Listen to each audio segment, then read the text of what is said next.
Good evening. Fall River Community Media is pleased to sponsor tonight's forum featuring candidates running for Fall River School Committee. My name is Keith Tebow, Director of FRCMedia, and I'll serve as the moderator for tonight's event. All candidates were invited to participate. The candidates joining us tonight in alphabetical order: Kevin Aguiar, Rebecca Collins, Mark Costa, Paul Hart, Joshua Hetzler, Thomas Corey, and Tim McCoy.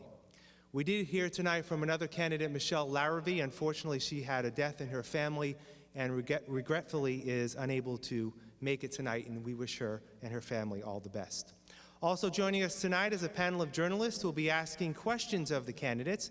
They are Lynn Sullivan, Editor-in-Chief at the Herald News, Mike Sylvia from the Fall River Reporter, Donna Mata, FRCMedia, Alan Zarek from WSAR, and Pam Martin from FRG-TV.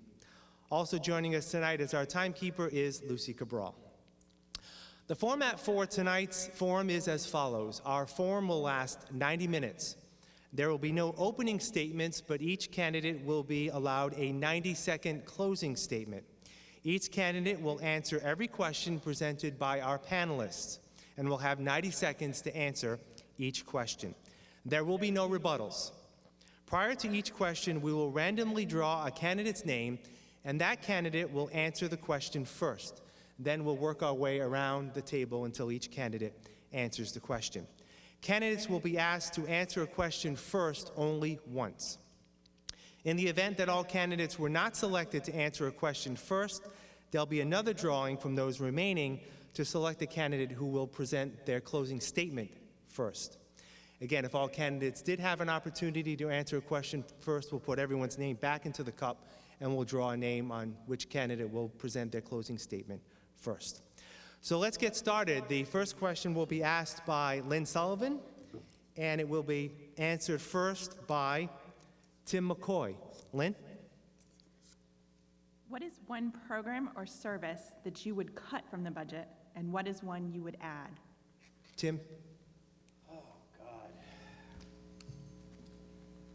One service I would cut. Lynn, I can tell you what I would add first. I would add all-day pre-K services to all families who are interested in taking part in pre-K programs. As you know, right now it's a lottery, and we do have some families that have been left out. You know, the one program, if you wanted to call it a program, but it's more of a student policy, as I said in the debate last week, I would eliminate the use of cell phones at the elementary and middle school level during school time. I would ask that they be powered down during the day, and they can power up when the bell rings at the end of the day. As far as at the high school level, I do believe kids with cars could be responding to a family emergency. And again, I would have to, if re-elected, I would have to speak with administrators at the high school to work on a cell phone policy at that level. Okay, thank you. Kevin Aguiar. I would eliminate would be the bridge program at Durfee. I think that we've all known for several years that the program hasn't been working very well. So we've, instead of getting rid of it, we've morphed it into something different. We've changed it around a little bit, but I do think there needs to be an overhaul at Durfee High School with the bridge program in particular.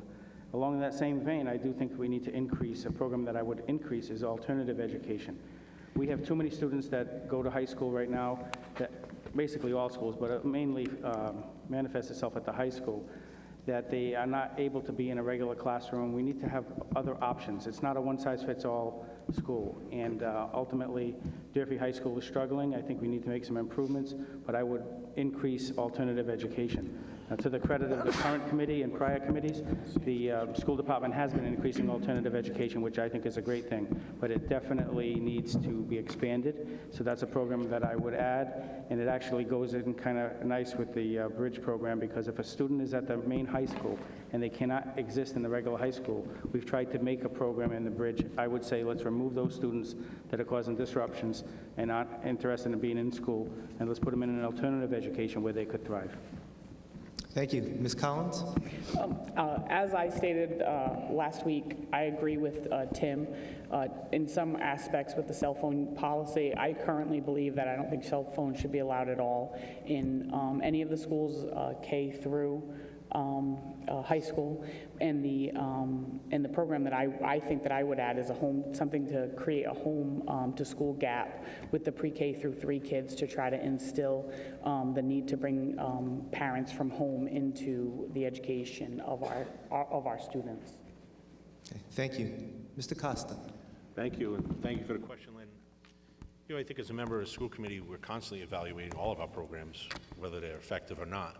And so I agree with Mr. Aguiar that I think the bridge program is one that we've identified as an area we probably could do better in utilizing the resources that we have at the high school to assist students that are currently in that bridge program. I personally would like to see that relocated down to our RPA program. I think those resources would be better suited in that environment. I know we've tried to accommodate the students at the bridge at the high school for a number of years now. We just don't seem to be getting the traction, and I think the numbers have dwindled. And as a result, we're pouring in resources that I think would be better served if we relocated the program. So that's one that I think that I would advocate that we change or morph into something different. One that I would add, you know, I talked about this, I believe it was last week at a previous forum, but I really think there's funding out there and available. We're talking with Senator Rodrick for a mental health clinic. I think the needs in our district are profound when it comes to students who are coming to school day in and day out who are dealing with social and emotional issues. So I'd like to see us adopt an in-district mental health clinic for services to provide additional support for those students that are struggling, whether that be psychiatric service, mental health counseling. We have that happening now in our district through outside vendors, but I think a more centralized location for those students would be better served for the district. Thank you. Mr. Hart? Thank you very much for the question. Thank you, BCC, for this venue. Thank you, Keith, and for the folks asking questions and the folks that are watching on Channel 95 on FRC Media. Also want to send my condolences to Mimi Larrabee's family, and we're all praying for her and her family. I'd have to check out, I agree with what Mr. Aguiar said and what Mr. Costa said about the bridge program, but having not been there in about 4 years as an elected official on the school committee, I'd like to maybe talk to the superintendent and the folks at the bridge program to see where the faults are and where they're lying right now. And then I could maybe come to some kind of decision, and that goes for all other programs as well. The program that I would add, I agree with Mr. McCoy, it is absolutely the pre-K program. I'd like to make it a citywide program. I'd like to see the Student Opportunity Act pass, hopefully in the next 2 or 3 weeks with the House of Representatives. It's a game changer. It's going to add $15 million to our budget over the 7 years, and we can absolutely expand the lottery program as it is now to a citywide program. Thank you. Mr. Hetzler? Well, I can't think off the top of my head what program I would get rid of. I don't have one at this time that really bothers me enough for me to want to say, let's get rid of it. Now, I've heard rumblings about the bridge program. I've heard differences and discrepancies of different programs, but nothing comes to mind right away. One thing I would like to add, though, for everyone in the schools is I'd like to see CPR AED training as a high school requirement for graduation. I'd like to see all of our students be able to leave high school not only with an education, but with the skills necessary to maybe save someone's life if they're in that particular instance and they're called upon to act. And I'd like to go as far as making sure our teachers are trained, all of our teachers, not just some of them. And I know that comes with a price tag, but I think once we get that rolled out and most of our staff is trained, then training new employees becomes a little bit easier and less costly. And again, having the students, that training will be really good. So stuff like that, I think, is very beneficial to our community. Those students go out there now and they'll be able to help. Thank you. Thank you. Mr. Corey? Yeah, I think that Mr. Aguiar is very astute in naming the bridge program. When it got set up several years back, it never got supported properly, and it's been a difficult program to run efficiently ever since. There's new leadership in place, and we have been actively looking at it and making changes as we speak. It's not perfect, but there's a little bit of movement to improve it right now.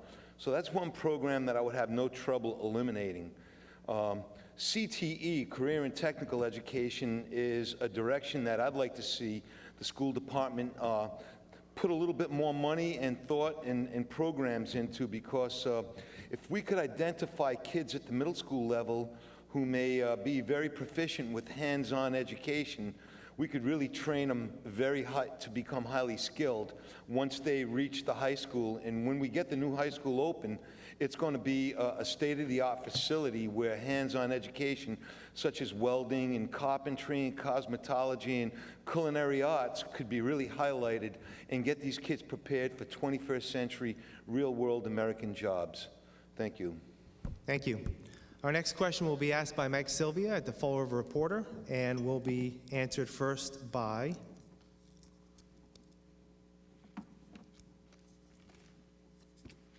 Rebecca Collins. Mike? On average, teachers spend about an extra $500 out of their own pocket to make sure the classrooms are well supplied. What can we do to make sure that they don't have to spend any money at all? I think the easy answer to that is that the Chapter 70 money is coming down the pipeline, so that's kind of, it's an unfair question to ask me because in previous years, all these school committee members had to really kind of search and struggle to find money to fund these classrooms. But I think that that's one way, is to take some of that Chapter 70 money to make sure that these classrooms are prepared and ready for the learners to come inside. But the other piece is there might be a way to go out to the community, let's say, and have a classroom sponsored by a local business. I know that Mayor Correa went around and asked for sponsorships to get the flags put up in downtown and all that. And so I think I wouldn't, as a business owner, have an issue at all if somebody came up to me and asked me for $500 a year to sponsor a classroom in the city. Thank you. Mr. Costa. Thank you, Keith, and thank you, Michael, for the question. No doubt, our teachers have consistently been altruistic. I think by nature, teachers are a profession that want to help. And so thank you to those teachers that have consistently supplied their students with their needs. I would say this, that in years past, with the limited Chapter 70 funding, it was difficult to make sure that the resources necessary for all students across our district were being met. I think we've seen a change in that in this fiscal year with the infusion of healthcare money that wasn't expended on the city side. We received one-time money. The district's been able to put that to good use, whether it be Chromebooks in the classroom for students, increased technology.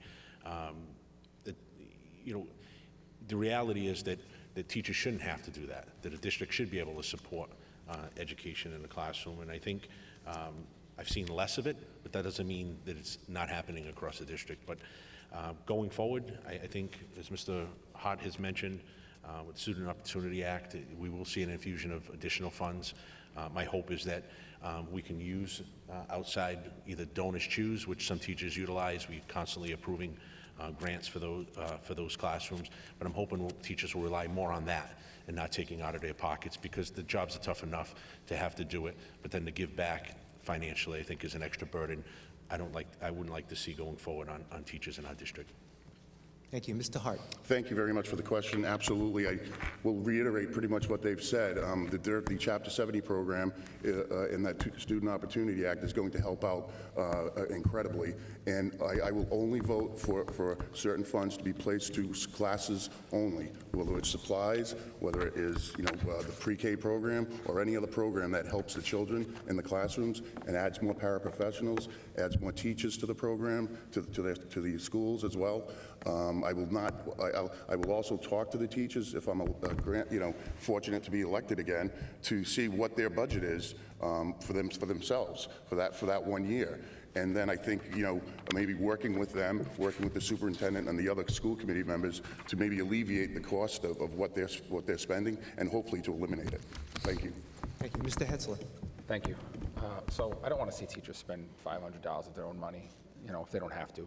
Sometimes the teacher's going to choose to do something in their class very special, and they're going to want to go out and get those supplies that they need, and it's something that the district might not have. So there's a number of ways I think we could address it. One, if it's something special that the district doesn't have in place, I think that maybe they should be reimbursed for it, so they could, submit the receipts for what they purchased. And I think there needs to be some accountability there, and I'm not sure exactly how that looks, but I think reimbursing the teachers for the supplies they buy, they provide the receipts, will be good. I also think that the district itself can maybe put out a survey asking the teachers what supplies they most often buy. And if they all seem to be buying the same supplies that, they're spending their own money on, we as the district can stockpile those supplies somewhere, and they can come to us, and we'll hand them the resources they need for their classroom. Thank you. Thank you. Mr. Corey. It's an endearing question. Teachers always reaching into their own pocket to help their classroom efforts. Teaching is a noble profession. It has been, and I hope it continues to be. The great teachers are selfless and unconditional and do what they have to do to make their classrooms work. The Student Opportunity Act coming down is no joke. We've been pressuring the state legislature for the past several years, and I'm proud to say that once I got on the school committee 2 years ago, I've worked closely with our superintendent and our FREA to drive the issue even more, as we attended meetings in Quincy with the MTA, and we hosted lawyers down here in Fall River to create a court case to challenge the legislature to make them look at this Student Opportunity Act and give Fall River a gateway city its due funding, because gateway cities have been inequitably funded for far too long. And so we're very grateful that this is coming down. It's going to provide a real wealth of extra money in our district that we're going to have to be accountable for and efficient with. However, hopefully the days of classroom teachers reaching into their own pocket will vanish. Thank you. Thank you. Mr. McCoy. Michael, great question. Quite frankly, it's ridiculous in this day and age that teachers still have to do this. I think it starts with better budgeting by the principal at the particular school. As far as I remember, every cost center, every school would have a line item for supplies. It is in the very nature and DNA for a teacher to go above and beyond. It is a calling. It's not just a profession. However, to think now that, the potential boom that will come in Chapter 70 money should take care of buying supplies when it's probably going to be for new programs, for personnel, for professional development, for a diverse population. I'm sure everybody on this board would give up a couple months of their school committee stipend to help with school supplies. But again, quite frankly, there has to be things in the budget that can be removed. I was part of a school committee that removed out-of-state travel. I'm sure we still have in-state travel for seminars. That's just one thing that comes to mind. If you have a teacher that is actually struggling to supply a classroom to support learning, then we even have a bigger problem than I thought. If we were able to survive during a recovery plan and 9C cuts, and I'm sure Mr. Costa remember those days, and I'm sure Mr. Aguiar can remember those days, we should be able to fund supplies for classrooms in this economy. Thank you. Thank you. Mr. Aguiar. Assistants that make very little money. We have counselors. Everyone in the school department loves kids and they love their profession. Someone said it, I'm not sure who, but ultimately they're going to give extras when the kids need it. The difference now versus what used to happen in the past, and I think where this question was coming from, is the necessities for a classroom used to have to come out of the teacher's pocket, whether it was $500 or more, or whatever it is. Those days are over, and they should be over for good. So we no longer have to ration paper, ration supplies. People used to have to copy on both sides of pages, all these different things. Those days are over. So I do think that we need to address any kind of issues. If there is someone that has necessities in their classroom that they don't have for their children, there's a process for that. The principal would get notified. The principal comes before the school committee. The principal is the site-based manager of that building, and they need to present. We need X amount of dollars per classroom, and they have to budget that item. Thankfully, based on the help from the state and the city, that we have a pretty good, robust budget right now. So I think the days of rationing paper and all that should be over, and it should be over for good. Thank you. Donna Mata from FRCmedia will ask the next question, and it will be directed first to Paul Hart. Donna. Some students and their parents opt for a charter school education. What practices do charter schools practice, so to speak, that you'd like to see mimicked in the Fall River school system? Great question. And again, there's two charter schools in the city of Fall River. The issue that I have maybe with the charter schools, and I'm all for parents' choices, all for that, no question about it. The only issue that I might have with the charter schools, and when it's funded, and they add more tables, more chairs to the classrooms and to the school itself, is I want to make sure that the city, the Fall River School Department, is not losing any funding because of that. I want the state to reimburse the school if we're losing seats to the charter schools. We got two charter schools in the city. If we're losing seats to the school and to the classrooms, I want to make sure we're reimbursed for those, and a lot of times we're not, and I think that's very unfair. For school choice, all for it, no question about it, but those are just one of the issues that I have with the charter school. Thank you. Mr. Hetzler. I don't know of any programs that the charter schools have that we don't have. I'm not aware of them. None of my kids go to a charter school. My two oldest go to Diamond, so I know there's shops, but we have some trades now in Durfee, and we're looking to expand. The only thing, and I don't want this, but one thing they do differently is they get to decide who goes to their school, where we don't have a choice here in the Fall River Public Schools. We will take every child. So when a child is sent out of a charter school or, a vocational school or whatever it may be, they come to Fall River, and it's our job to educate them, and we're going to do our best to do that job and make the community better for it. Thank you. Mr. Corey. I don't know too much about charter schools, but I do know that their offerings, their course offerings and their enrichment programs do not rival those in public education. They simply don't have the budget to sustain the wealth of the athletics program or theatrical programs or music programs such as we do in the public schools. So I know that parents go charter for school choice.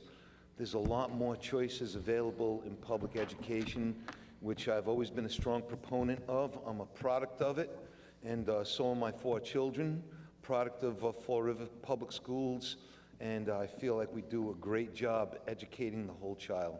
Thank you. Mr. McCoy, you have a question first? Could I please have, before my time starts, can you please repeat the question? And parents decide to go the charter school route. What I'm asking is, what practices do charter schools utilize that you'd like to see in the Fall River school system? I'm not sure if it's an actual a practice or program or delivery of their education, but perception is everything. I think, and I too, I'm happy that folks in the community and parents have some school choice, but let's face it, there's a perception that it's more structured, higher discipline. Those are the things that we have to work on. We've done some of the things that the charters have modeled. I mean, a very basic thing is going to Spirit Wear. I was part of a committee that did that years ago. And many parents, even with some initial negative feedback, for the most part, once it got off the ground, there's less distractions with fashion and what's being worn and things. A simple thing, but again, to keep the learning day a little bit more focused. What concerns me, and I'm sure it concerns others on the stage tonight, is you have a publicly funded school that is not accessible by everybody via the lottery. I live in the Maplewood section. The high school that I can walk to is almost like a taxpayer-funded prep school at this point. Not open really to the public. I mean, it's locked up at the end of the, I'm not aware that you could walk on their track or use the facilities of the general public. And again, that's something that concerns me, that there are students being left out. I think there are other issues when, again, as Mr. Hetzler stated, when there's kids that they can't serve, we have to find a way to do it. Thank you. Mr. Aguiar. So as far as new and innovative programming at the charter school, I'm not aware of very many. I think that has something to do with the lack of collaboration between our administration and the charter school. But I also think many years ago when the charter schools were implemented, that was really the mission, was they were going to try things that we don't typically do in a regular school. Then we were going to be able to see what works, what doesn't work, and be able to pull from there. Quite frankly, I don't think they're doing very many things that are different. Doesn't mean whether it's better or worse. I just don't think that they're doing all that many different things that we can learn from. I think in some ways, if collaboration, they might be able to learn from some of the things that our great teachers and staff are doing in our schools. So I think that's one of the issues. The other issue we talked about was when you talk about choice for parents, we really got to take a hard look at why do parents choose to bring their students and their children to one school versus another. That's from K to 8 as well as the high school. I think we need to step up and do a study of some type to look at the landscape of what are the purposes of all the different schools and why are students going to one versus another. When you look at the charter schools, they can make some regulations that we don't have. We can't make those. If we had a policy book the same as one of the charter schools, we wouldn't be able to do it, trust me. So I think we need to have a level playing field ultimately, and I do think that I would call on our own central administration to do a study of from K to 12, why are people choosing to go where, and what can we do differently to make it better for all students? Thank you. Ms. Collins. I think one of the things that I think that the charter schools and some of the regional schools do very well when they were soliciting my kids, for instance, there's a firm marketing plan when it comes to these schools that give us the option as parents and as students to go through the schools and visit the schools and see what programs they offer. And we don't do a very good job with that with the public schools currently. I think what we do now is this is the public school and this is your choice, this is your neighborhood school, this is your school of choice option. But one of the things when my kids were entering middle school, one of the things that I liked about one of the charter schools is the fact that the parents and the children had access to teachers after hours. There was a cell phone, there was a text availability and an email availability that these teachers could answer questions for students in reference to homework, because a lot of times, you know, a kid is sitting down at 6 o'clock at night to do their homework, and they don't have the opportunity right after school to do it and have access to those teachers. So that's one program that I think that if we could implement, I think it would be very helpful to parents and students. Mr. Costa. Thank you, Donna. Unfortunately, this question is sort of left batting last in the lineup, but I will say that I agree with a number of things that have been said this evening. Primarily, I think when you talk to parents who choose charter, there's an expectation that it's somewhat better, or that it is better than the public schools, and I would push back and challenge those parents on that, as I had in the past. You know, I think some of the things that they do in charters, we've attempted to replicate. We tried to keep our class sizes down, tried to make our instruction more individualized for students. But someone mentioned it. The reality is that they can hand-select students that go to charters, and we don't necessarily have that luxury. We educate students regardless.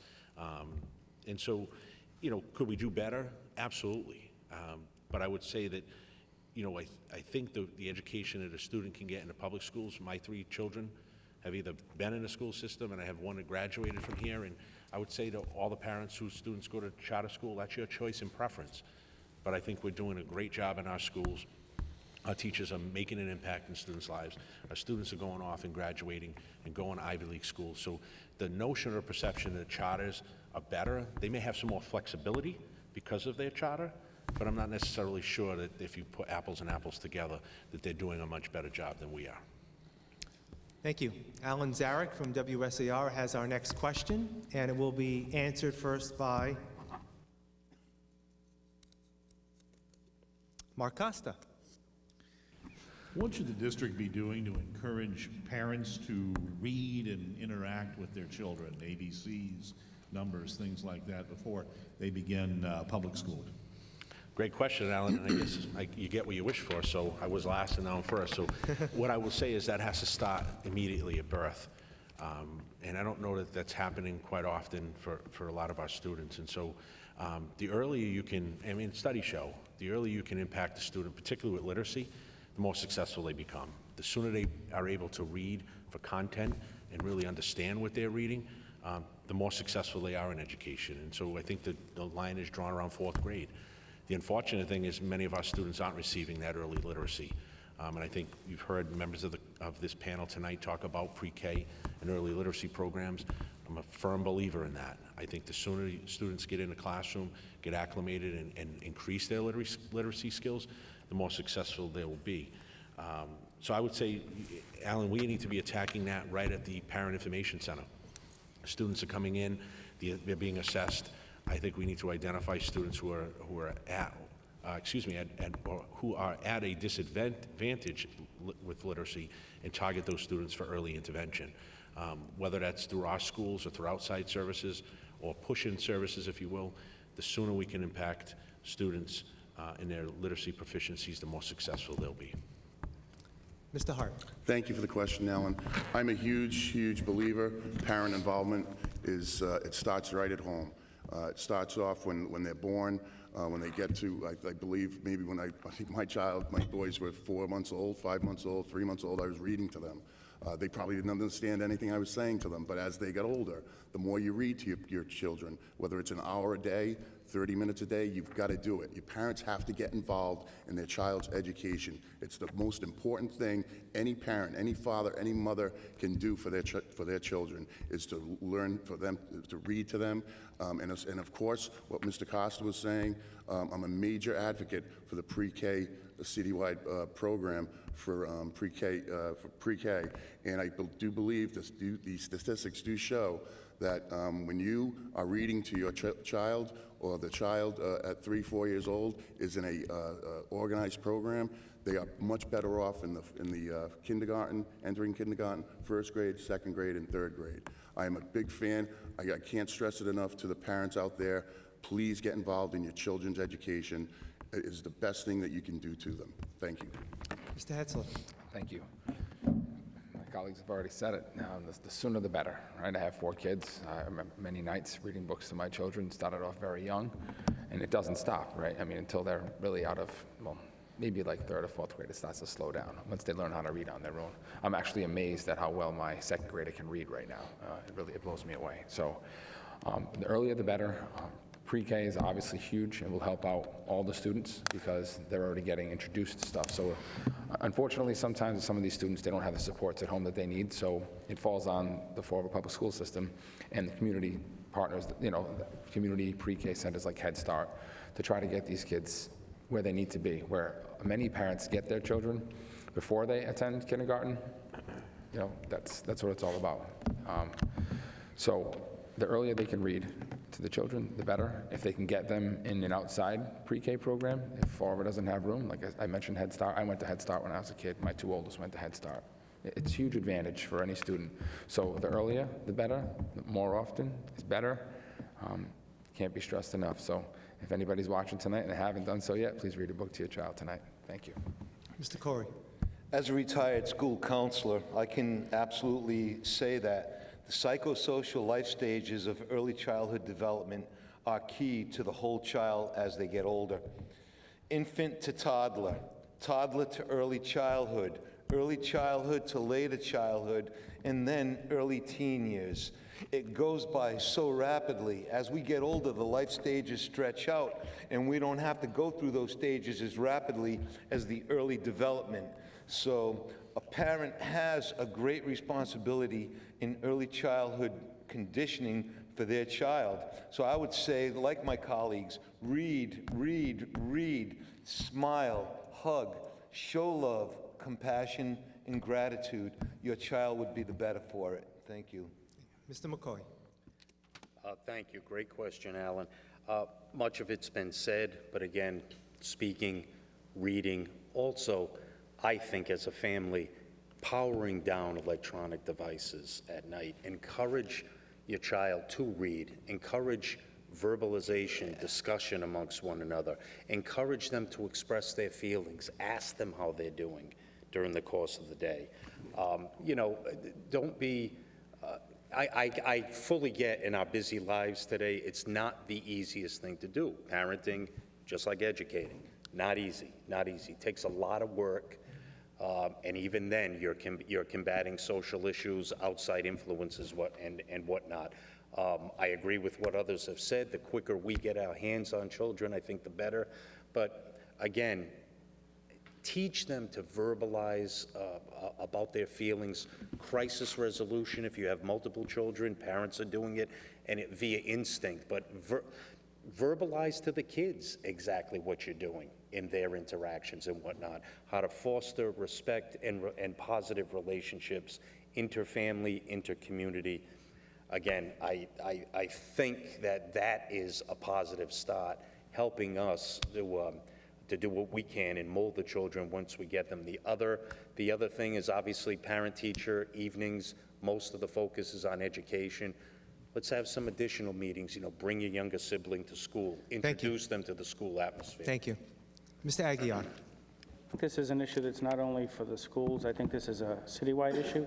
I think all elected officials, all state representatives, everyone that has any kind of decision-making authority in the community needs to take this to heart, because I think we need to do more than just wait till they get to be 5 years old or 4 years old and get into the school. So I think we need to change the culture in the city. I think the stressing the importance of education always sounds good, but in reality, we have too many families that are struggling in a number of areas to actually do that. I think when we look at the job market, creating better jobs, quality jobs for our community, so that people don't have to be working 3 jobs. Some people are single parents trying to just make ends meet, working 2, 3 jobs to survive. When you have that in a situation, it's going to be very difficult to be nice and relaxed, to sit home and to read to your children in the morning, in the evening. So I think we need to work at increasing family values in our community.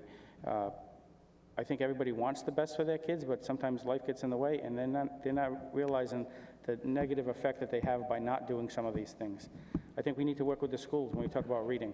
We can have more programs in the schools to teach a parent how to read. It's a lot easier to have them read to their children if they know how to read themselves. So we have to raise the level of all that. And I agree with everyone on the pre-K opportunities. Once it gets to that point, we need to start earlier. We need to get the children in there as early as possible so that when all of this other stuff is going on in their life, the most stable place they can be is in a pre-K classroom or a K classroom to learn how to read. Ms. Collins.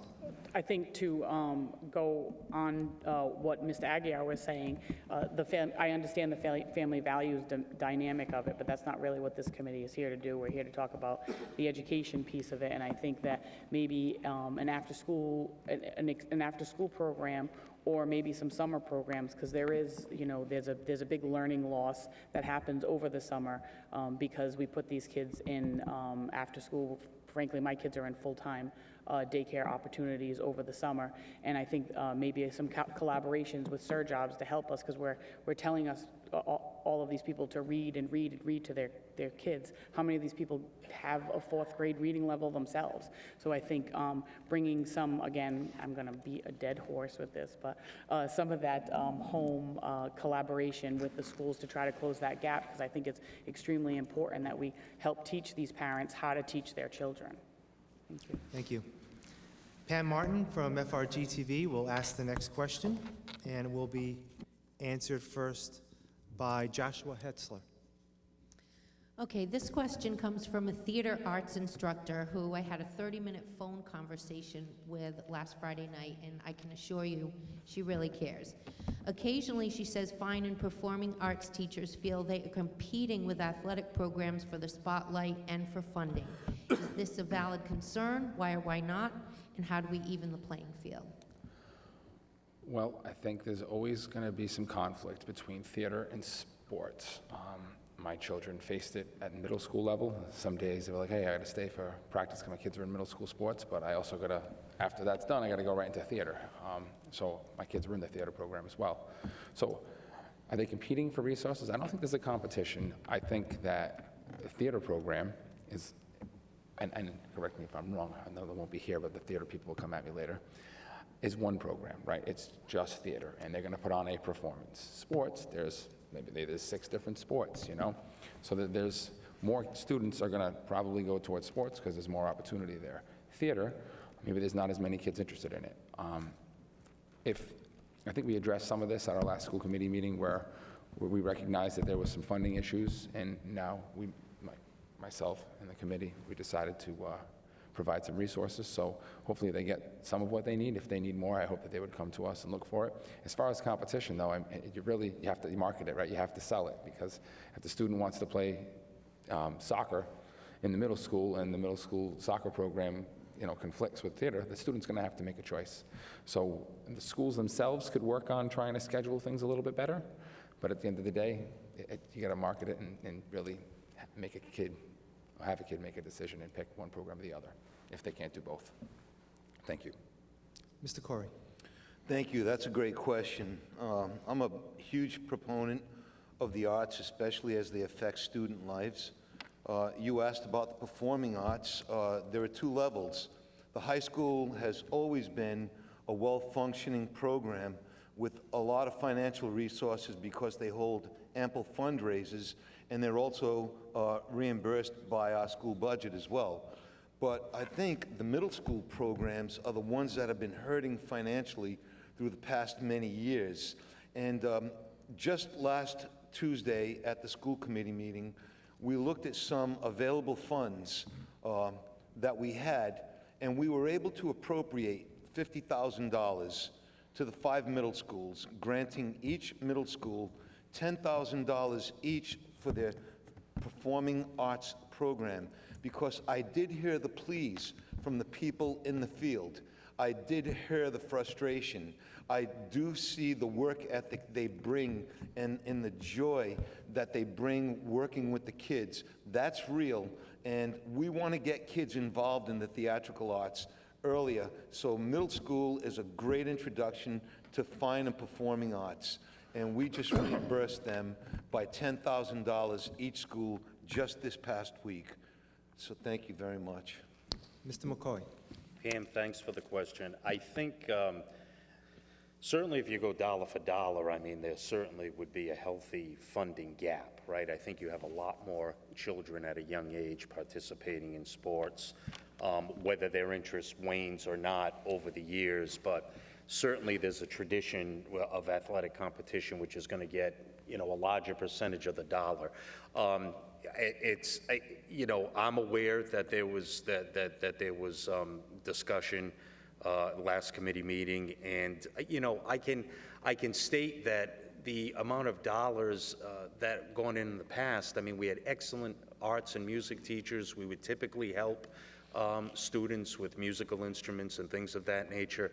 If we have a situation where there is a hole or a gap in their funding, then obviously, we need to put them on a level playing field. We need to give the kids who have interest in the arts and in music every opportunity to expand that interest. Because again, an interested kid and a focused kid is you're going to have a well-rounded student who is likely going to be happier going to school and contribute to a positive learning environment.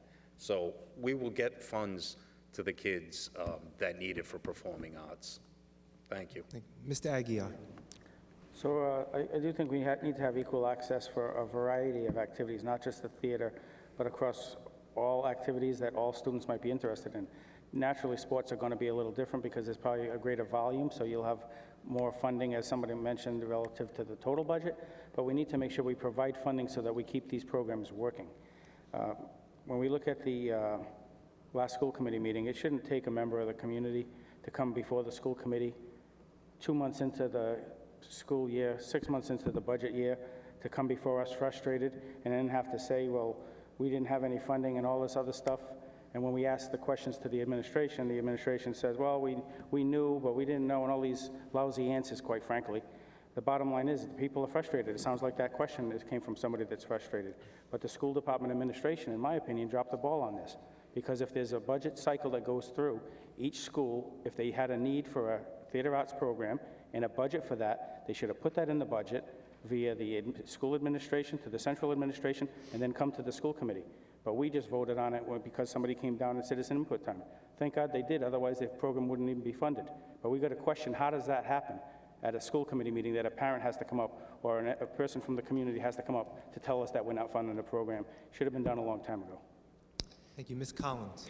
I think one of the issues that we have with all of this is that the athletic programs have feeder programs, and that they're established feeder programs through Fall River Youth Soccer, and it used to be Milliken Silver, and now it's basketball and the Falcons football.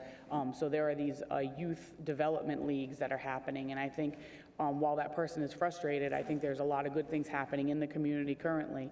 There are some great youth theater programs, and there's some great youth theater schools in the city. Mike kids are active in a couple of those. So I think that while we're frustrated that it's not happening, and as Mr. Aguirre said, the schools system doesn't seem to be taking it as seriously, I think, as the community does. But I think through those programs that are being done in the nonprofit sector, that those kids are going to come in and want more, and in turn will be able to create a better performing arts program. Mr. Costa. So Pam, I would say it comes down to budgeting, And so thank you for having that conversation with that individual, and I disagree slightly, I guess, with my colleague and Mr. Aguirre, in that someone dropped the ball with this. I think the budget was put together, and it was given as many resources as it possibly could. It may not have been enough, but I think we would expect people, not only in our school system, but also in the public, if they see an area that needs improvement or it sees an area of deficiency, that it bring it to the committee's attention. And as a result, we're able to use one-time funding, in this particular case, $50,000 to support those programs. I'm a huge proponent of extracurricular activities for students because I feel like most, if they're plugged in, they feel like there's a purpose for going to school every day outside of the academics, they're more likely to be successful. Whether that's music, the performing arts programs, or student athletics, the reality is that we should be taking a look at all of our programs and making sure they're funded equitably. Again, someone mentioned there may be more students participating in athletics, and maybe that's why the funding was a little higher in that area. But the reality is we shouldn't dismiss the fact that there are students who take performing arts just as serious as those who play ball on a court or on a playing field. So it's about budgeting. And I think this school district's in a better position financially, that hopefully going forward we can account for the budgets necessary so that they can have successful programs. Thank you. Mr. Hart. Thank you, Pam, for the question. It is a budget issue. I remember being on the school committee 4 years ago, being on the finance committee and the budget committee, and we had a lot of the schools come in. They let us explain to us what their budget was, and if there was anything to add. More than likely, they'd never really added anything. They had their set budget. So yeah, I mean, I think I was at that meeting, last school committee meeting, when they did accommodate the person for the theater. But you can't compare the athletic budget to a theater budget, transportation costs, equipment. But I will say, when I was a senior, involved in the drama club, involved in plays, it's a fantastic extracurricular activity. A lot of kids take part in it, and they are doing very well with it. I think personally that it's thriving. And I know, give them a plug, and I think on November 22nd, Lizzie Borden is playing at Cuss Middle School. So they're doing very good things on the middle school level and high school level. And I will definitely support the theater, make sure every department's on a level, even keel for what their budget is and what their department requires.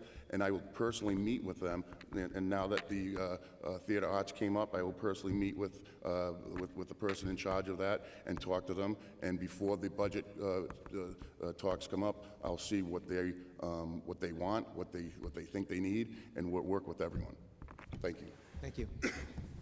Lynn Sullivan from the Herald News will ask the next question, and will be answered first by Tom Corey. Are there any educational innovations that you'd like to see brought to this district, such as Chromebooks for all, robust internship programs, something like that, that you've read about in other districts? And thank you. We have a new curriculum at Durfee that really broke out last year. It was in the planning stages, but last year was a great year. The Service Learning Program is a program that entails the curriculums of math, science, English, and social studies. And what we do is we get kids and we put them into internships throughout the community. And they have to do their research based on the internship they're serving. And they have to report out to their school teachers at Durfee in all 4 disciplines in relation to their internship and their service learning. And this is also tied into the enhanced civics education focus that's been going on. The state legislature reinstituted civics as a mandatory program for 8th grade social studies, something that is sorely needed because civics helps a school child feel the responsibility of society. And when they do, they generally embrace those duties, those chores, and they rise to the level. So we have a great service learning program. I'd like to see that program continue to grow and develop. And as we all know, to grow and develop programs, we need funding. So yes, we will always look at those programs and budget them accordingly. Mr. McCoy. Hi, Lynn, you know what I would like to see in the Fall River School District? I would like us to be a hub of increased special ed programs and improve programs to work with autistic children. You know, years ago, we partnered with, I believe it's the Walker Institute, where we would attract kids from other communities. You know, with the new Chapter 70 coming down, I would love to see us become head and shoulders above other gateway cities in delivering those type of programs. I think you could also create some income for the district. It would take a massive amount of professional development money, in my opinion, to deal with such a diverse population. But I would love to see us as a you know, a magnet district, so to speak, to increase funds. And you know, I think most superintendents will say to you, someone who is just proficient and experienced and successful in delivering special needs education and working with kids on the spectrum nowadays is worth their weight in gold. I mean, really, when you think about it, their value is endless. I would love to see us excel and become a model for the rest of the Commonwealth in those two platforms. Thank you. Mr. Aguiar. So I do think that we have to look at what's happening in the 21st century, science, technology, engineering, math, all those programs that we have in Fall River already. We just need to multiply it and duplicate some of the programs that we have. Ultimately, we need students to have internship opportunities. I think schools where kids can get out and actually see careers, decide where they want to go with college or to the workforce, I think are very important. And I think we have to make sure that our system allows for those opportunities. The Chromebooks, as you had mentioned, I think this year we might have purchased 3,000 new Chromebooks, some outrageous amount. So kudos to all those folks up there that are getting those ready for our kids. So the technology is there, but now we need to look at the basics of an education, basically get back to the basics of education. And one of the things I think is really needed in Fall River is that we need to service our special education students appropriately. We have too many classes that we call inclusion or we call that they're getting serviced, and we have people servicing 3-4 different classrooms at one time. That's unheard of. I think we have to look at other opportunities around the state when you say look at other communities and look at the services that the special education programs are providing in other places. And in Fall River, our special education programs numbers are very high. So I think we need to put an influx of money into additional special education supports to make sure that these children have the same opportunities as those that do not have disabilities. Thank you. Ms. Collins. So I'm going to get a really geeky contractor on everyone. And I think a facilities maintenance plan is vital for our community. I think all too often previously in history we haven't taken care of these buildings.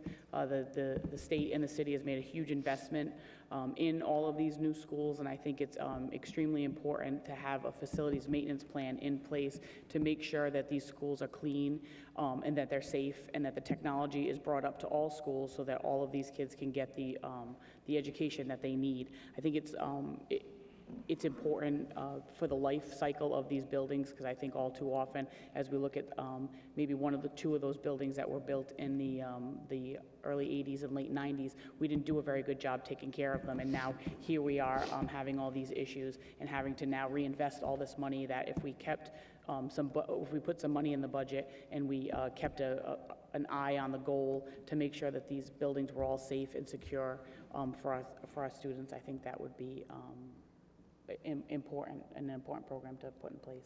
Thank you. Mr. Costa.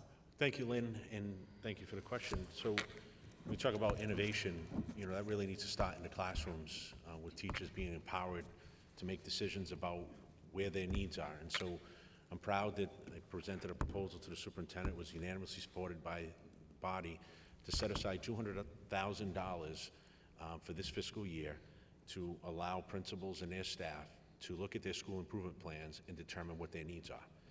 And then write a grant or proposal to the superintendent and staff to assess the needs of that school. And that money will be awarded to each of the schools. It'll be open to all 16 schools. But I think it does a number of things. One, it gets money directly back into the classroom where it's needed. Two, I think it empowers students, teachers, and their staff to do what we want them to do, to be the practitioners, to be the professionals in the classroom who know their students better than certainly I do and other members of this committee do.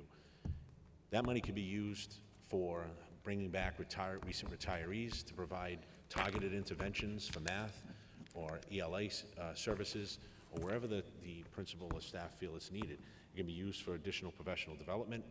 It can be used for purchasing curriculum materials that are needed for that specific school, or it could be used, as you said, for Chromebooks. So I think that's a way of utilizing funds, and we'll check the data. And if it shows that these programs are successful, then maybe that's something we build in next year as a priority in future budgets.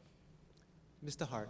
Thank you for the question. I am a big fan of the Chromebooks. I think that it's great that we invested in the school department for those resources. But I'm also a big fan of, we are looking at different programs, and we talk about what we should do for the innovation piece of the schools, what we should do for maybe the civics, like Mr. Corey was talking about, which I'm all in favor of.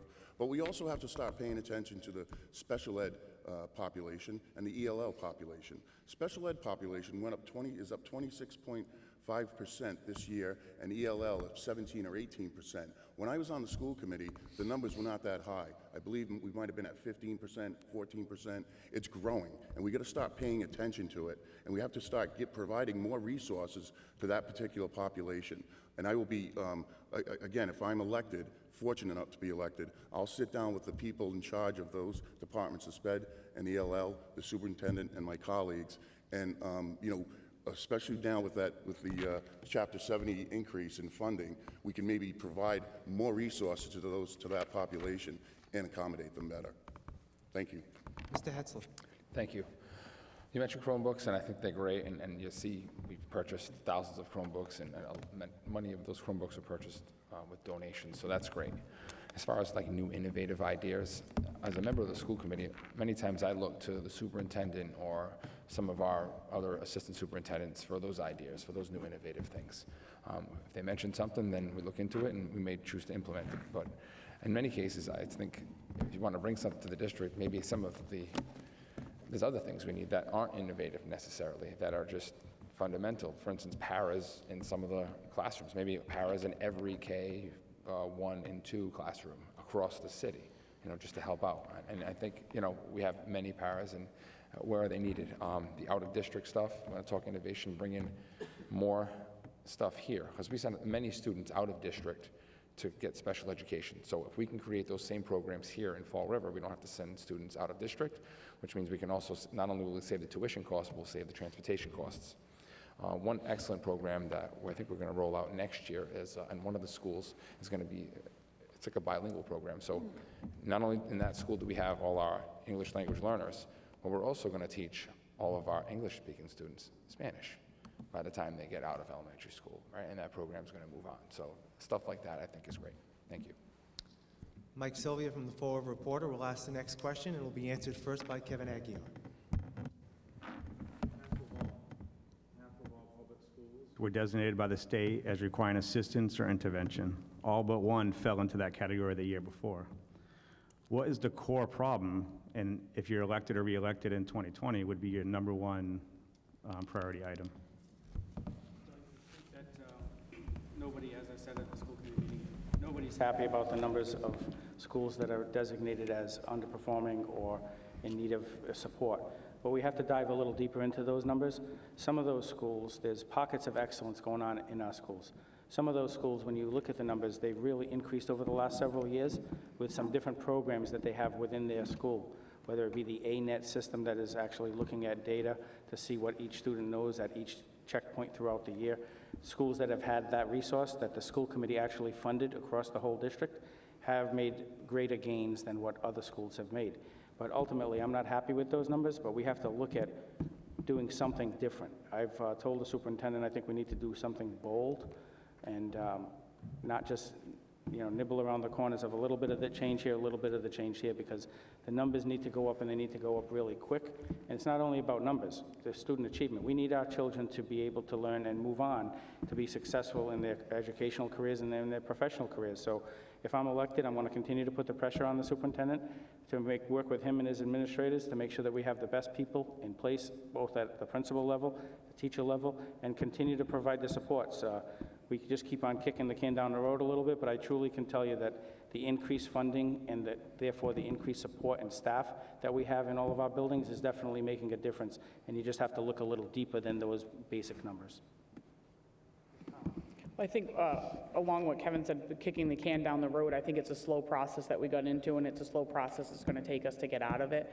I think, again, as we'll all sit here and say, that the funding that we're hoping gets passed and comes down the pipeline will help with coaches, will help with more paras, will give the student to teacher or student to adult ratio more in the child's favor. But I hate to be Pollyanna-ish about this, but there are, as Mr. Aguirre said, there are pockets of excellence, and there are a lot of good things happening in these schools, and it takes time to make these things happen and to have them show within the scores. I think that it's imperative that, again, we bring the parents, we bring the parents in. I think the teachers are working very hard, and the administrators are working very hard. I think the students are working extremely hard.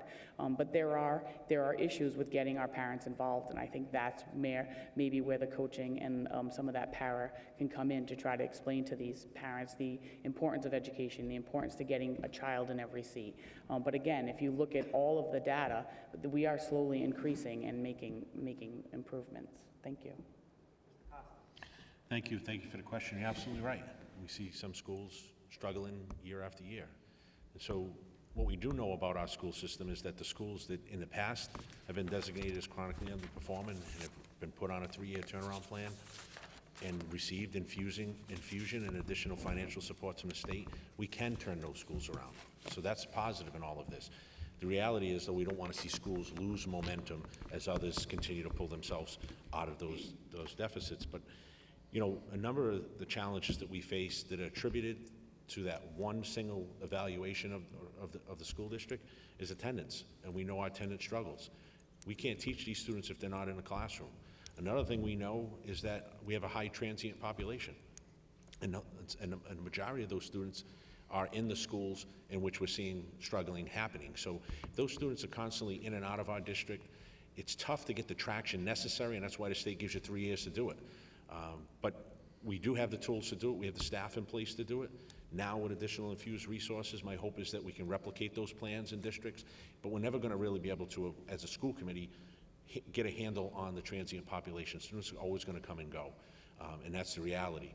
What we can do, and there's another contributing factor, is retention. We have to keep our teachers here. We train them, we need them to stay.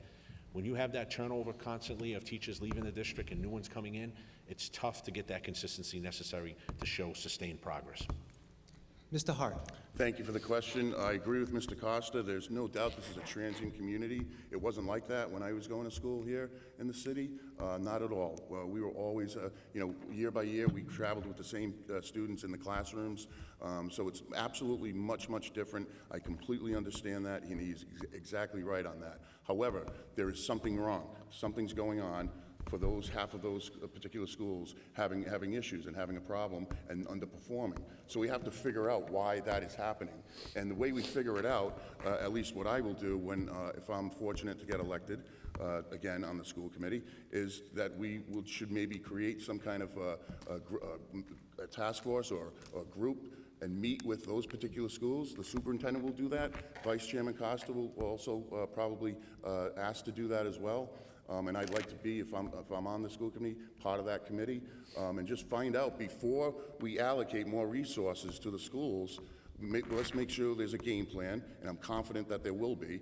But as far as any resources from that extra Chapter 70 money that we're going to be receiving, we want to make sure that there's a game plan before we allocate any resources to those particular schools. Mr. Hetzler. Thank you. So, the results come back, and Fall River hasn't really made substantial progress. A number of schools are looking at chronically underperforming. When I look at the results, it looks, it's like flat, right? We're not making progress, but we're not falling into a hole. We're not in this crazy decline, like we're spiraling out of control, and there's no achievement. So right now, as much as I want to see improvement, I'm not happy with any low grade. My child comes home with a C. I'm wondering why I didn't get an A. But I think we have the right tools in place now. We don't have enough resources, but we have the right idea. And I think our schools were steady. We would see an increase in achievement if we didn't have so many students, English language learners, and special education students who require a tremendous amount of resources. So, and I've said this before, I think, some of the charter schools and some of the surrounding schools, other than the public schools, kind of draw in our higher achieving students. So what that does for us is now we have lower achieving students, and we have this influx of transient students and students who require a tremendous number of needs, and that's why our results are like a flat line. So I think that we're doing okay. I absolutely want us to do better. I think when you see this money hopefully come down from the state, you're going to see this committee make sure we put the necessary resources in place at all the schools, so that way, and especially the schools that need to turn around, can turn around. Because what it comes down to, as my colleague stated, was a lack of resources. And once you put the resources there, the schools are capable of turning around. Thank you. Mr. Corey. It's a heavy-duty question. Straight up, transient population is real, and it requires an amazing amount of patience to deal with. So, yeah, there's some of the schools are on that flat line, but I believe those schools are also working to their capacity because of the social engineering going on with the population in those schools. As my colleagues stated, English language learners and special education students, those numbers are way up and require a phenomenal amount of resources. What Mr. Costa said about teacher retention is real. The more we can retain teachers in our district, the more steady our classrooms look like. Big problem affecting so many of our elementary schools is chronic absenteeism. And so I want to plead to the parents, and I hope a lot of them are watching, I want to plead to the parents to send your young children to school each and every day so that teachers in the classroom don't always have to revisit their lesson plan and can try to keep that lesson plan moving forward, especially with state standards in place. There's a lot of pressure on the classroom teachers, so I support them. Chronic absenteeism is a real issue.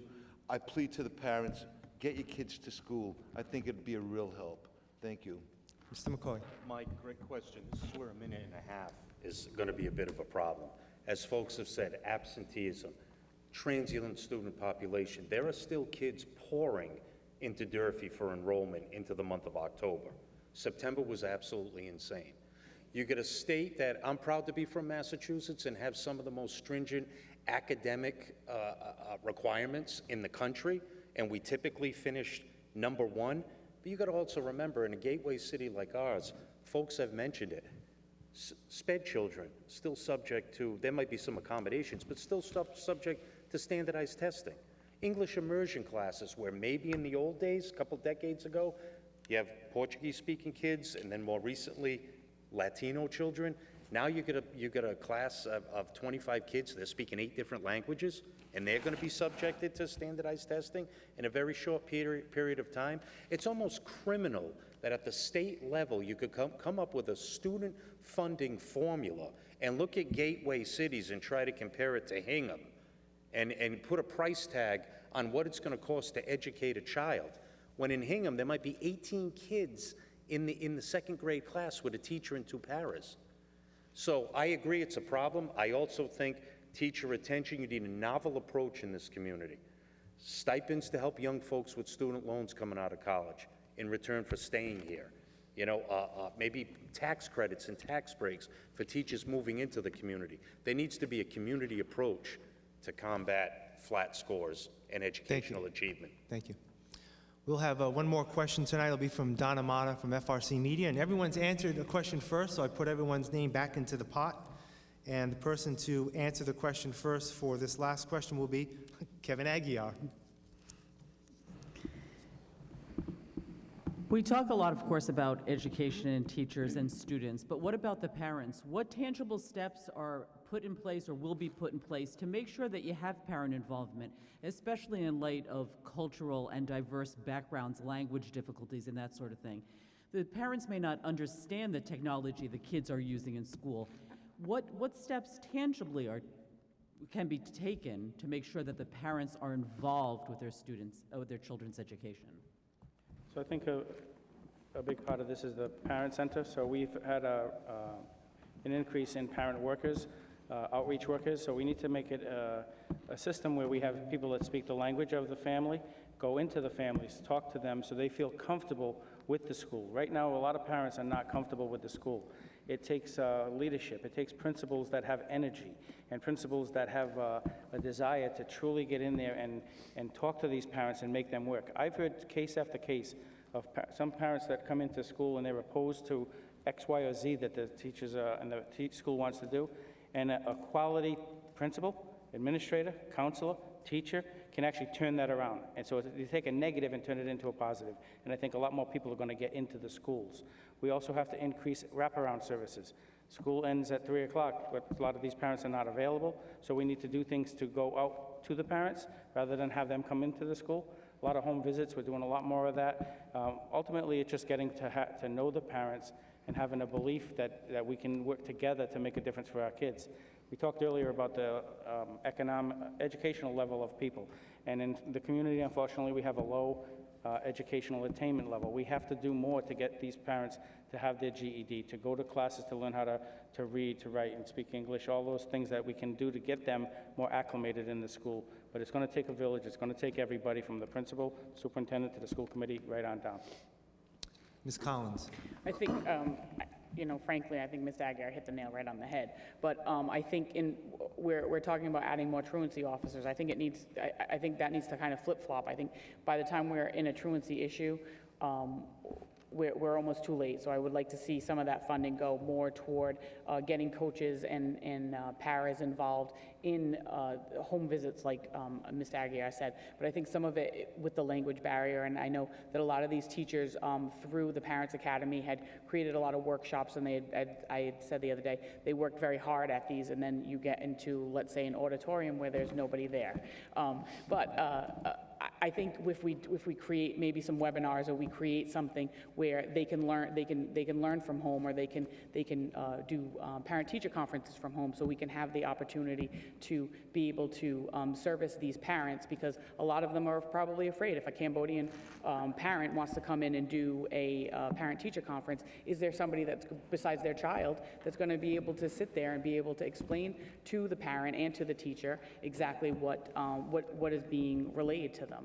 So I think as Ms. Aguirre said, there's a lot of wraparound, but I think we need to start earlier, and we need to get coaches, and we need to get paras into the homes and into the families, and give them the 21st century options to get into the school systems, and not just expect them to show up between 4 and 6, and that's how all you're going to get.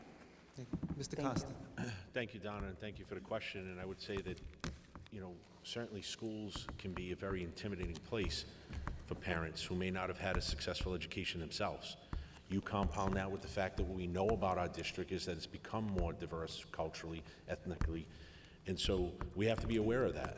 And so we've infused a number of dollars in our Parent Information Center to meet those people at the front door, to make them feel welcome in this district. This committee, this fiscal year and prior fiscal years, expanded the number of community support workers who are bilingual, who can go out and do outreach to the home to make those connections with families, so that school's not an intimidating place for them to be. If it is, it becomes a cultural thing. If mom and dad are afraid to go to school, maybe that's not a place that I want to go to school as a child. And so I think if we start to bridge that gap with our families, we start making our district mirror the population we serve, and that's a work that's going to have to be taken on long term. How do we put teachers in the classroom that mirror the students they're teaching? And are we doing enough of that? And my answer is no. And so we have to look at that as a district and set that as a goal, and really start to improve upon that. Whether that's to reach out with community colleges or four-year institutions to build programs that help pipeline those teachers into districts like Fall River, who really need to diversify who's standing before our children, and that's something we need to look at long term. But I think we need to demystify schools. We need to take the fear factor out of schools for parents, and hopefully that'll encourage their students and them to come and be more part of their education. Thank you. Mr. Hart. Thank you for the question, and I'm all for what everybody has said so far. But I am also of the belief that the parent involvement, as a diverse community that we are in today, for instance, I'm a social worker at the Department of Transitional Assistance. I have a lot of colleagues that speak Spanish, Portuguese, other languages as well. And I know they have students here in Fall River. They are extremely involved in their child's education. I do think that we can overcome the language barrier, because I do think parent involvement, when you talk about that, is universal. Everybody is going to be involved in their child's education. There's just a select, maybe, population that doesn't, because of maybe what Mr. Costa said, as far as we have to demystify that notion, and maybe they are afraid to come to the schools, and we have to handle that, and we have to deal with that. There's no question about it. But the bottom line is, you go to anybody in any household, what is more important than for their child right now? Of course, it's safety and it's other issues like that, and they're being fed properly, and all those other hygiene, everything else.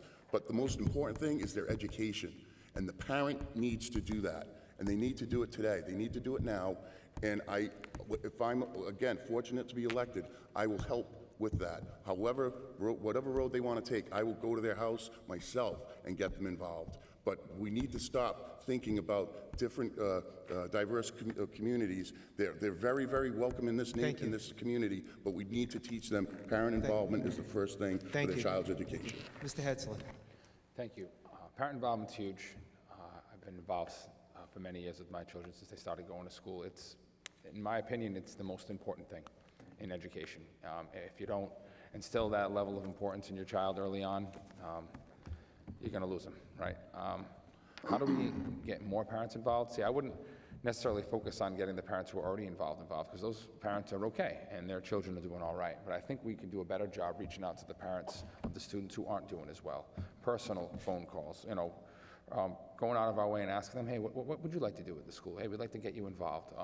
Reaching out to them, and obviously we need translators, we need people speaking different languages, all that. And I know that all the paperwork that goes home, it's in all the different languages now, and we're trying to accommodate every family. We just got to continue engaging them and really trying to bring them in. Maybe we have different cultural nights, maybe a school with a specific population of students. We have a night that represents their culture in order to bring them in and just to make them feel invited and welcome into the school at all times. And you can't give it up. Unfortunately, it's a job that you're gonna be persistent. It's all year. The principal's gonna have to reach out, the teachers are gonna have to reach out, we're gonna have to get the kids to kind of go home and say, hey, mom and dad, I wanna go, come on, we gotta go check this out, and just keep stressing the importance of education. And hopefully the parents will get involved. Thank you. Mr. Corey. If I could echo my colleague's sentiment, parents do have a responsibility. I raised 4 children and made sure that each one of them woke up, dressed up, and went to school every day and did their homework or their responsibilities in the evening. Our schools are collectively creating an atmosphere of inclusion and wraparound services. Parents are very welcome to go to our schools at any time, but especially for school-based events and functions. Maybe, Donna, we might need to visit the outreach idea in order to reach out to parents more. Let's bring our act to them, such as, let's work with the Housing Authority. Let's work with the Boys and Girls Club, with CD Rec. Let's visit those outposts. And the parents go there too. We can go there with school-based reports, teacher meetings, all kinds of stuff can happen. Interaction, interpersonal relationships. We have a lot of ways to grow, but we've been scratching our heads on this issue for a long, long time. It's a tough nut to crack. Thank you. Mr. McCoy. Mr. Corey's 100% right. We need to explore all sorts of partnerships to work with our diverse population. I think we can try to improve education in a few ways. Again, the outreach programs, I think we should have evenings where we have translators on site to work with this diverse population. We take advantage of partnerships and credits with BCC and UMass Dartmouth. I think, we have successful children in Fall River who come from these diverse backgrounds. We should look in reverse and bring some of these students back at UMass Dartmouth, at BCC, for a small stipend to perform some of these outreach programs. There are also other conduits. You can have links on our website to work with translators and other conduits to make sure that parental needs are satisfied. Explanations are provided in multiple languages. There's a way to do it. It's not easy. It comes through a lot of partnerships.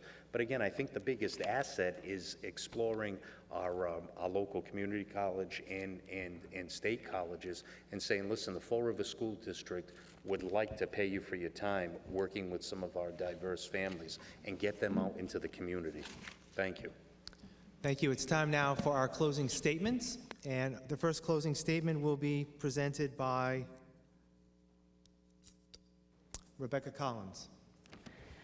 Thank you, Keith. I want to thank FRC Media and the panelists for the great questions. I think one of the reasons I'm doing this is as a mother of 4 children who have been through or are currently going through the Fall River school system, and as a owner of a 4th-generation construction company in the city, I have a very vested interest in the city, and I want to see things continue to grow and continue to prosper, because when, frankly, when the city prospers, people like myself and all of these panelists prosper. I think that as a parent, I think that I have a good handle on what the needs are for children and for parents, and I think as a business owner, I understand how to work a budget and a facilities plan. And if elected, I would love the opportunity to, as I stated earlier, to create a facilities maintenance plan, and also to work with the schools on initiatives to see what we could do to close that gap between home and school. Thank you. Mr. Costa. Thank you, Keith. Thank you to our journalists. Thank you, FRG TV, and to the candidates and the listening audience. I know that the single most valuable asset that a city has is a strong educational system. And I believe that it's the economic engine that drives Fall River's success. For the past 14 years, I've had the honor and the privilege to serve as this community's voice on the school committee. In my tenure, I've always advocated for funding that provides our teachers and the resources they need to be successful in the classroom. And if elected, I pledge to continue to support the use of funds to retain the best and brightest educators, invest in curriculum that supports closing the achievement gaps that we talked about this evening, and supports the wraparound services for our special needs, English language learners, as well as our social emotional learners. As a student of the Fall River Public Schools and as a parent of 3 children who either attended or currently attend these schools, I believe in public education. As a parent, I share with you the hope that your children, as well as mine, receive a quality public education.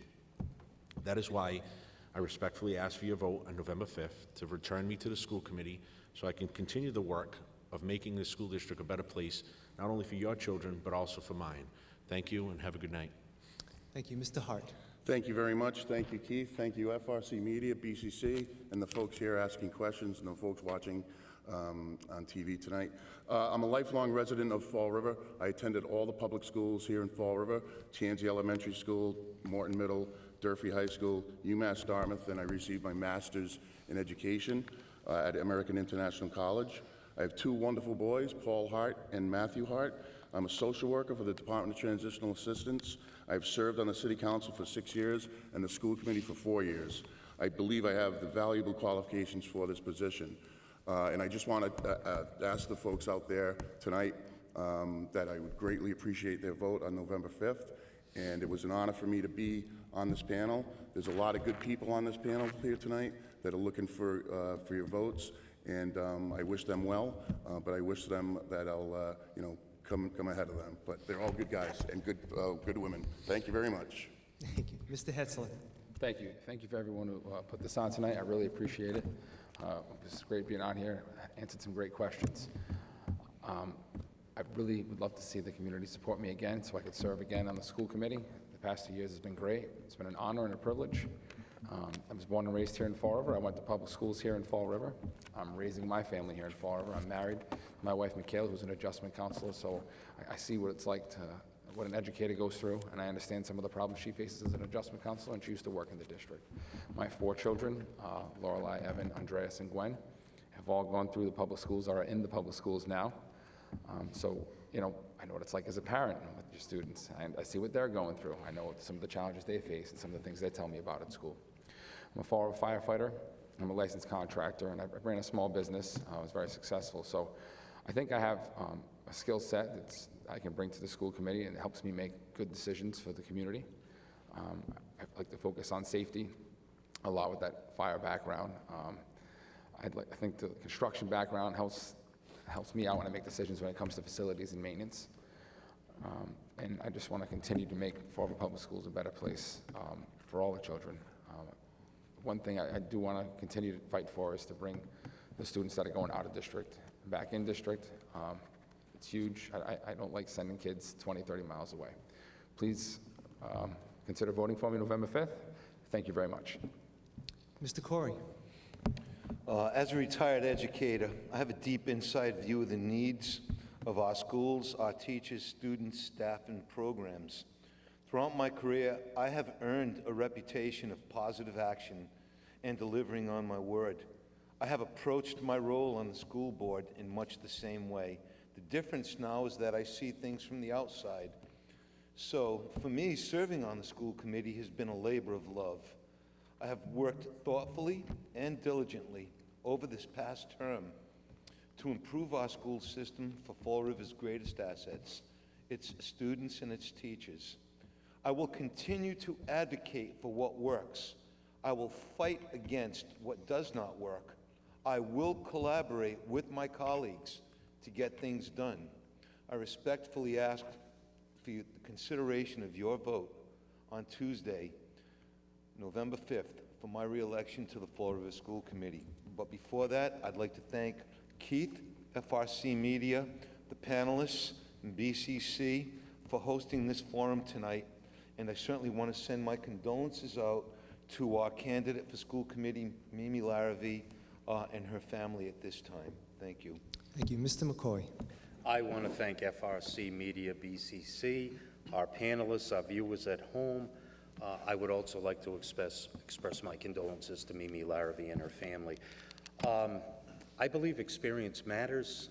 I served on a school committee that went through difficult financial times, recovery plan, working with outside consultants, Dr. Kelly at the time, Judge Fernandez. I can recall working with DESE administrators like Dr. Conley. I feel that as a former substitute teacher and someone who's worked in law and banking and the field of social work, I provide a diverse background, a well-balanced background to bring rational, reasonable oversight to the school department, the superintendent, and our budget. My name is Tim McCoy. I'm a graduate of Bishop Conley, Providence College, and New England Law, Boston. I respectfully ask for your vote on November 5th. Thank you. Mr. Aguiar. So I want to say thank you to FRCmedia and to the panelists for the questions today. And I want to especially say thank you to all the candidates on the stage here today, not only for their professionalism, but their willingness to serve. We do owe each of the candidates a debt of gratitude. To the people of Fall River, let me say thank you for your past and present support of my candidacy. As a member of the Fall River School Committee, I do my homework. I ask the important questions, and I advocate for our students on a daily basis. The Fall River schools continue to face many challenges each and every day. I offer my services to assist in meeting these challenges directly each and every day. I have experience working full-time as an educator at the elementary, the middle, and the high school levels, and I currently serve full-time as a high school vice principal. My experience with our education system, the legislative process, and my passion to make a difference for the children of Fall River makes me uniquely qualified to continue serving as a member of the Fall River School Committee. On Election Day, I respectfully ask for one of your 6 votes. Thank you very much, and God bless. Thank you all. I want to thank the candidates and the panelists tonight for participating in tonight's forum. Special thanks to our FRCmedia staff, Steve Rice and Michelle Dumas. I also want to thank Sean Elliott and his staff here at Bristol Community College for hosting tonight's event. You can watch a replay of this forum and find out more about all the candidates running for office in Fall River by tuning in to FRC Media Channel 95, as well as our website, frcmedianews.org. For those watching live tonight, we invite you to join us on Wednesday, as we will present 2 forums featuring the candidates running for City Council. Our first forum will begin at 6 p.m., with the second forum at 8 p.m. Also, make sure to join us on election night, as we'll be partnering with our colleagues at FRGTV to provide live coverage of the election results. For all of us here tonight, I'm Keith Tebow. Have a good night.